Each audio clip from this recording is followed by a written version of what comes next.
کل عمر صاحب نے ایک اسٹیٹس مین شپ ایگزبٹ کی. جس طریقے سے کل انہوں نے ایموشنلی اپنے جذبات کا اظہار کیا، نہ کہ صرف جموں اینڈ کشمیر، پورے ہندوستان میں ان کے اس اسپیچ کو سراہا جا رہا ہے.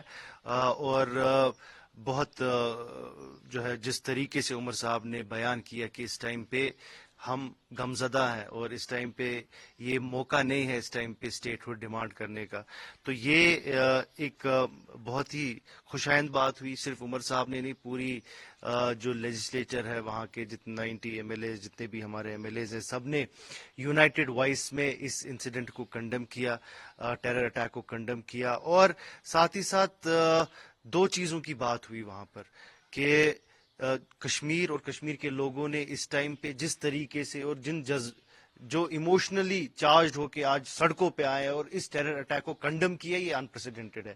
It has never happened in the last 37 years of مطلب ایٹ لیسٹ میں نے یہ ایسا نہیں دیکھا ہے. آنیسٹلی میں بول رہا ہوں کہ یہ ایک کلیکٹیو گریف ہے اس ٹائم پہ کشمیریوں کا.